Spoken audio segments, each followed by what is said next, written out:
우리나라에서 자산이 얼마가 있으면 평균일까요? 인스타그램을 보면 좋은 집에 매번 해외여행을 가는 지인들의 사진을 많이 볼 수 있습니다. 나만 빼고 모두 부자인 것 같이 생각될 때가 있어요.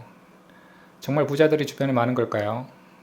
나도 나름 열심히 살았는데 나는 우리나라 평균을 넘는 자산을 가지고 있는 걸까요? 대한민국에서 평균으로 살려면 얼마를 벌어야 하고 자산을 얼마나 가지고 있어야 할까요?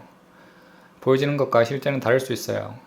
다른 사람은 실제로 얼마를 벌고 얼마의 자산을 가지고 있는지 알고 싶을 때가 있습니다. 그리고 부자가 되기 위해서는 자산을 얼마나 가지고 있어야 되는 걸까요?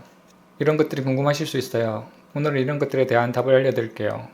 더불어 20대부터 60대까지 나이에 따라서 평균 자산이 얼마나 되는지도 알아볼게요. 우리나라 가구의 평균 자산은 얼마일까요? 우리나라 가구의 평균 자산은 5억 2,727만 원입니다. 이 중에서 부채는 9,186만 원으로 순자산은 4억 3,540만 원입니다. 이 평균 자산은 1인당 자산이 아니라 가구당 자산입니다. 한 가구는 2인, 3인, 4인일 수도 있죠. 어떠신가요? 평균에 속하시나요? 평균이 안 되신다고 너무 실망하지 않으셔도 됩니다. 평균에 함정이 있기 때문이죠. 평균 순자산은 4억 3,540만 원이지만 중앙값은 2억 3,910만 원입니다. 평균값과 중앙값은 다릅니다. 평균값은 우리가 잘 아는 모든 수를 더한 다음 총 개수로 나눈 값입니다. 하지만 이것이 평균을 잘 반영하지 못하는 경우가 있어요. 이럴 때 사용할 수 있는 것이 중앙값입니다. 중앙값은 크기 순서대로 자료를 나열했을 때 중앙에 위치한 값입니다. 우리 집이 만약 2억 3,910만 원이 넘는 자산을 가지고 있다면 여러분 가족의 순자산은 중간 이상입니다. 그러면 얼마를 벌어야 평균 이상이 될까요? 우리나라 가구는 평균 1년에 6,762만 원의 소득을 벌어들이고 있습니다. 중앙값은 5,362만 원이에요. 맞벌이하는 부부가 있다면 이 구간을 넘는 경우가 많을 거예요. 대부분의 가구들은 2천에서 3천만 원 구간에 가장 많이 있어요. 수억씩 버는 가구들이 평균을 많이 끌어올리고 있는 것이죠. 20대부터 60대까지 연령별로 얼마의 자산을 가지고 있는지도 궁금하실 거예요. 20대가 가구주인 가구의 평균 자산은 1억 4,662만 원입니다. 부채는 4,708만 원이고 순자산은 9,954만 원입니다. 1인당 자산이 아니라 20대가 가구주인 가구의 평균 자산이에요. 순자산의 중앙값은 4,500만 원입니다. 20대는 사회생활을 막 시작해서 자산을 모을 시간이 적었기 때문에 자산이 적은 게 당연할 수 있어요. 그러면 30대가 가구주인 가정의 평균 자산은 얼마일까요?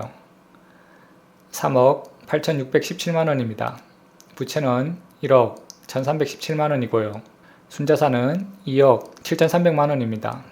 순자산의 중앙값은 1억 7,839만 원입니다. 20대에 비해서 많이 늘었습니다. 아무래도 경제적 활동을 활발히 하는 시기이다 보니 자산이 많이 늘었습니다.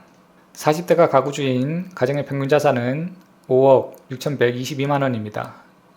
부채는 1억 2,531만 원으로 순자산은 4억 3,590만 원입니다. 순자산의 중앙값은 2억 7,433만 원이네요. 40대도 경제적 활동도 많이 하고 소득도 높기 때문에 자산이 많이 늘었습니다. 50대 가구의 평균 자산은 얼마일까요? 평균 자산은 6억 452만 원입니다. 부채는 1억 715만 원으로 순자산은 4억 9,737만 원입니다. 순자산의 중앙값은 2억 9,890만 원이네요. 50대까지 연령이 증가할수록 자산도 같이 증가하는 모습을 보여주고 있어요. 그렇다면 60대 이상이 가구주인 경우는 어떨까요? 60대 이상 가구의 평균 자산은 조금 줄어들어 5억 4,836만 원입니다. 부채는 6,206만 원으로 순자산은 4억 8,630만 원이네요. 순자산의 중앙값은 2억 3,920만 원이고요. 어떠신가요? 생각하신 것보다 많으신가요? 적으신가요? 비록 지금은 부자가 아닐지라도 앞으로 부자가 되고 싶으신 분들이 많으실 겁니다. 그렇다면 얼마가 있어야 부자인 걸까요? 우리나라에서 순자산이 상위 10% 된다면 부자라고 할 수 있지 않을까요? 가구의 순자산이 10억 이상이면 상위 10% 안에 든다고 하네요. 우리 집 가정이 순자산 10억 이상을 가지고 있다면 상위 10%에 든다고 할 수 있어요. 이 상위 10%의 부자가 대한민국 자산의 43.5%를 점유하고 있다고 하네요.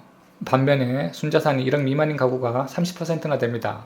3억 미만인 가구는 57.4%로 절반이 넘습니다. 양극화가 심하다고 할 수 있겠네요.